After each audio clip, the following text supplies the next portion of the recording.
Welcome. Watch your step, guys.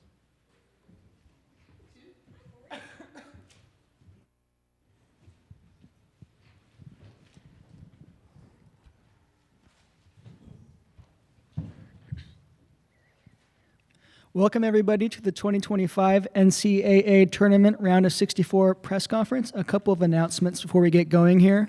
As a courtesy to your fellow media members, as well as the coaches and student athletes, please silence your cell phones. Please provide your name and media affiliation each time you ask a question during the press conference. If you are joining on Zoom, please use the raise hand function for questions. We will address questions in the room first and get to Zoom if time allows. Recording press conferences on cell phones or cameras is prohibited. Next up is UCLA, the #1 overall seed and winners of the Big Ten Conference Tournament, making their 20th NCAA tournament appearance. We are joined by head coach Cori and student athletes Lauren Betts and Kiki Rice. We'll start with the opening statement from coach and then go to questions to players.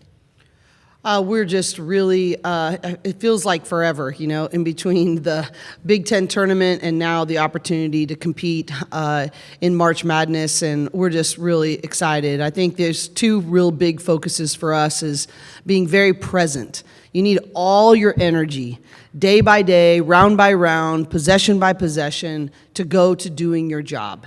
And so really just focused on that. And I think the second thing we're really focused on is playing to win, playing to go get things, playing to earn what you want. There's a level of aggression, and I think that we showed in the second half of our championship game I think we got a taste of what that feels like, what the mentality was like, what the huddles were like, how do we play the game.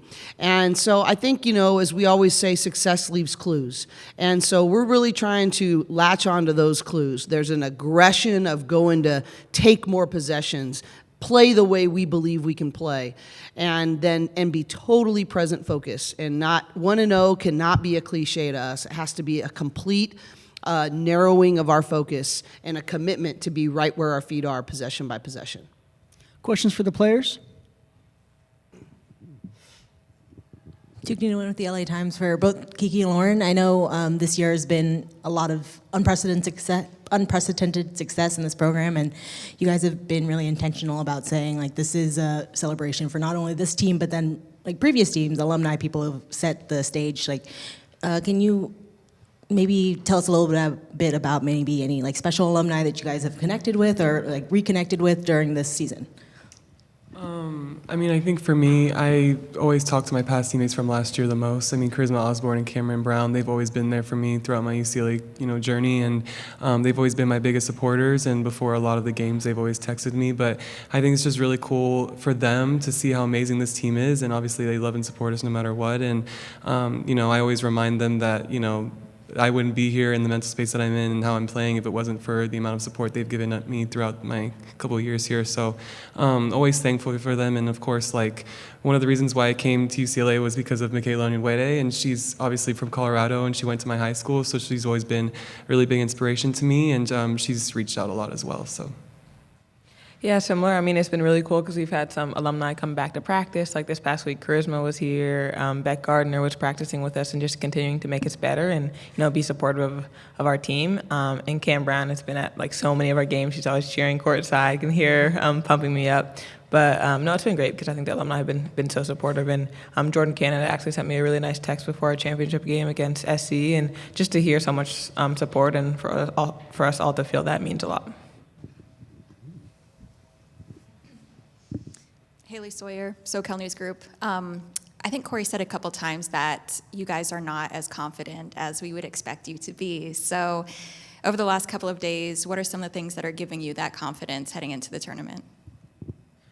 Yeah, I think we're all feeling pretty good right now. We've had a really good week of practices and feel like this team has really kind of taken a step in the right direction in terms of how we're leading ourselves and just the energy that we're bringing and our focus. And I think that's really good because we're feeling our best at the most important time of the year. But I do think there's a lot of confidence that we have in each other and this group that we need going into this next month. Yeah, I agree. I think it's just how we show up every single day at practice and we continue to hold each other accountable and just set the tone every single day. And I think that if we continue to do that, we're obviously going to be in the best position as possible, but I think just continue what we're doing right now. Hey, Lauren, there aren't a lot of dominant low post players in this game anymore. The game's kind of evolved in other ways. What's the key to being successful and consistent as a low post player, other than having the requisite size? I think for me personally, I think patience has always been my biggest thing. Obviously, when I'm catching it inside, obviously there's a few people running at me at a time, so just making sure that I'm not rushing myself. But I think also just, I don't know, consistency for me, I think it's been the work that I've been putting in for me personally this season, and Coach Shannon and I have done a lot of extra work outside of practice this year, which is something that I've wanted to be better at, and I think that for me it's honestly just the work that I've been putting in. I think that's what's been giving me the amount of confidence I have this year. So. And Kiki, a lot of athletes are motivated by disrespect, people don't believe in us, that kind of thing. As the #1 overall seed, as the Big Ten champions, you guys are, as close to a favorite as it's possible to be. How do you approach that as an athlete, knowing that, you're expected to do well and that there are expectations on this team? Yeah, I mean, obviously we're expected to do well, but I think that comes from within us and within this group because we have really, high expectations of each other. We know the work we do on a daily basis. We know how well we're prepared. So I think most of that kind of stuff is internal expectations.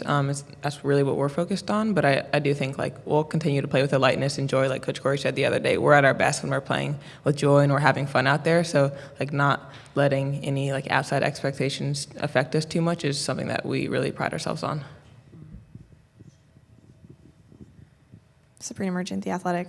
For both of you guys, you always talk about how sometimes it's easier to get lessons from losses, but coming out of the Big Ten tournament, even with the win, what lessons were you able to take from your performance there? We actually talked a little bit about that today in film. I think just reminding us ourselves of the clues that obviously we got from winning a game like that. I think that it was just the mentality that we all had, all 13 of us going into that game. I think we all just wanted to win it so badly, and we weren't going to be denied. And I think that everyone showed up in their role, regardless of if they were playing or not. And I think that's really important for all of us, just to be present. And I think moving forward, obviously, there's going to be state changes in the game. Things are going to go wrong. But I think just making sure that we all continue to stay present and we hold each other accountable and just stay confident and aggressive throughout the game. Any more questions in the room? Go to Tukni. I know Cori does a lot of visualization, so every day you kind of start your little video, your personal video highlight. How do you feel those moments where you can just watch yourself doing something good have helped kind of boost your own confidence heading into this NCAA tournament? Yeah, I mean, throughout the whole season, we watch our visualizations, and those have become kind of a staple of our everyday routine. But something we've also been doing is not only just watching those visualizations, but also in our head visualizing what we want to feel like, when we win a championship and how we're feeling when we're in Tampa and everything. So I think obviously it's taking it one game at a time, but I think those visualizations really put our mind to what we want to achieve and really encourage us we know we want to have a certain feeling. We know we want to feel the confetti on our, on our bodies and everything. So just working to get that every day. Yeah, I just think it reminds all of us, especially when we start feeling doubtful throughout the season. There's obviously going to be times throughout the season where you don't feel as confident. But I just think it just proves to all of us the type of players that we are. And I think just seeing that on your phone every single day before practice helps with that a lot. So.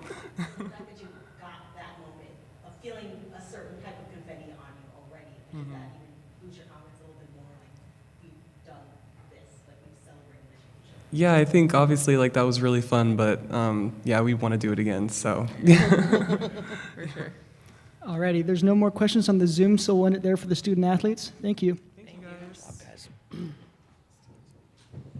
And now questions for Coach.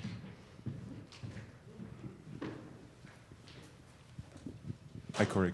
Greg Beecham with the AP. Hi there. Similar to what I asked Lauren, there aren't a lot of low post players that Yeah. dominate the game anymore. The game's kind of evolved away from that.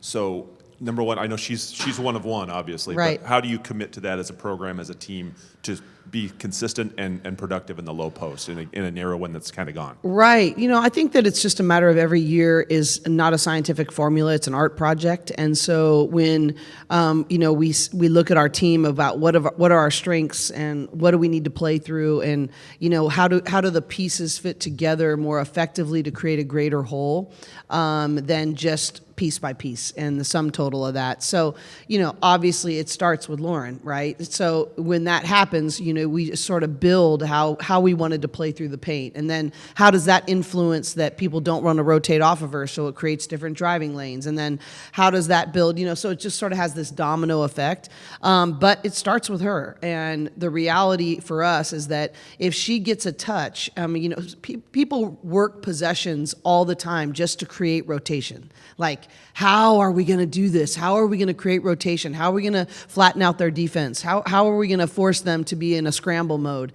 We have a really good way. We just pass it to Lauren, and it forces that every single time. And so, I think it's, knowing that. And I think last year we didn't do as good a job. We had a good high usage rate, but I didn't think we put her in as many scoring positions at that usage rate. And the usage rate is when the ball ends with a shot from her, right?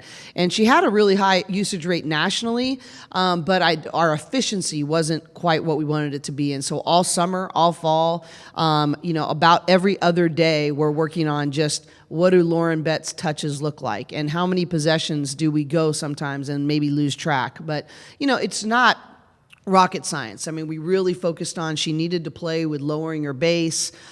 She needed to play doing more work before she got the ball, because in trying to create what we call no move neededs, because if she's too far from the basket, we know a double, triple team's coming. And so it's just really building that out. I think it's doing the small things with elite consistency that we knew were going to lead to her being more efficient. Sabrina Merchant, The Athletic. Hi, Cori. Hi, Sabrina. Obviously, there's been a lot of roster turnover over the last few years, but Kiki, Gabs, London, they came in as the #1 recruiting class in the country, Yeah. and I'm sure you'll have a lot of time to think about this further, but just what does it mean to you to see how far they've come, and growing into leaders of these teams? Well, I mean, it has to do with, growth, loyalty. Those are things that are sort of a lost art these days. The consistency of these young women to be committed to our mission, which is not easy. It's not just about wins and getting a degree. We ask them to do a lot, and to see their commitment, and then to see the culture evolve, and then to see the fruit of their labor, it's gratifying to watch. I mean, this is not about us. This is about helping young people become who they want to become and impact who they want to impact. And so when I see that group being sort of the core, they're sort of the center of the wheel, right? And some new spokes have come in and they've done that, but those guys have really been the centerpiece in many, many ways. And I am incredibly grateful for their commitment, for their loyalty, for their work ethic, and what they have done for our culture. Tuning in with the LA Times, you were just talking about Lauren being a focal point of this team. I know in parts of her career she's had trouble kind of being that center. Yeah. And how have you seen her kind of grow into her own confidence and own that role as really own her superpower as what she is? Yeah, it's interesting. I was just talking to her on the way over here to the press conference, and I was getting so many texts and emails. It's so funny. Obviously, she did something that's never been done here, and she's first team AP All-American yesterday. I maybe got 1 or 2 on that. But I finally counted this morning. I've gotten 38 text message or emails about her, the story that she shared in Sports Illustrated and how much that touched people. And I said, Lauren, I just, to watch you walk in authenticity in such a courageous way is awesome. And I think that's exactly what has led her to, there's a level of freedom in her. And I just think when you are completely authentic and you're willing to share your story for the sake of others, it releases a burden from your shoulders, and I think she's experiencing that. And I think that's a big piece of how she's grown, and she's still growing. She'll be the first to tell you she's still growing in what that looks like and what happens when she misses her first, 2 or 3 shots, and how can she respond quicker to that disappointment. But to, watch her, obviously, and the improvement on the court is great, but to watch her have the courage to understand, yes, you're one of the best players in the country, but it's actually what's helped her in that is that she's realized that she's so much more than that. And that has freed her up to be all that she can be as a basketball player because everything's not riding on that anymore.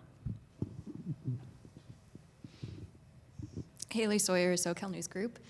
So do you have any connection to Southern at all? Do you know anybody from over there, or are we just welcoming a new team into the fold? We are just welcoming a new team into the fold. I don't know them. I was actually, when I was at Florida State, we always, we had an HBCU right there in Florida A&M, and we had a great partnership with them. I mean, they're literally across the railroad tracks, and we always had HBCUs come in and play in preseason, so I had a better sense of who was there. But now that I've been out here for 14 years, I don't have as much. But I will tell you, I thoroughly enjoyed their band, first of all. Second of all, they flat out defend. And the persistence, consistency, athleticism, sort of dog mentality on the defensive end, boy, they caught my attention. And we were saying in our staff meeting, we need more players to slide their feet in the full court continuously on the ball like them. I mean, just a ton of respect and admiration, but I don't have a personal connection. I mean, what does it mean, though, to bring in an HBCU into this and then elevate them? Put them Well, on and I national think, TV? I mean, they've earned that. I mean, we're not doing that for them. They have done that for themselves, right? And so I don't want to take anything away, but I think that, there's something, we have a great history, which started actually in the Pac-12, that has been intentionally trying to build bridges and partnerships with HBCUs and trying to really honor the work that they're doing. And so I think this is cool that it's worked out this way to continue to build that, even though we're both in new circumstances and new platforms and new arenas. But, I think it's always great to understand people better from different backgrounds, different places. And I think it's always better to look for opportunities to connect and lift others up. And if this is a small piece of that, great. This year's been groundbreaking for women's basketball in Los Angeles, in particular, having these two programs going at it like this. This weekend's kind of the culmination of that, at least in the city. Right. What's it going to mean to the city, to everything, to have two arenas full of fans cheering women's basketball all weekend? Well, and I think that is huge, right? I was really thankful. This year, I think we played on the same days last year, and thankfully we're staggered this particular year. And, I think it's huge. I think it's huge for continuing to move the sport forward. I think it's huge in growing basketball, let alone just women's basketball in Los Angeles. I think it's been huge that both times we've played each other, it has been the hottest ticket in town, financially, Celebrity Row, I mean, you name it, it was happening.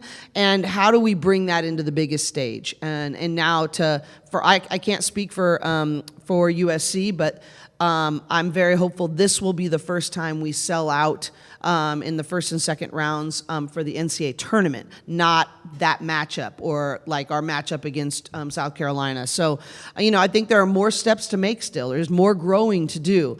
But this is a special time, and I would challenge people not to miss it.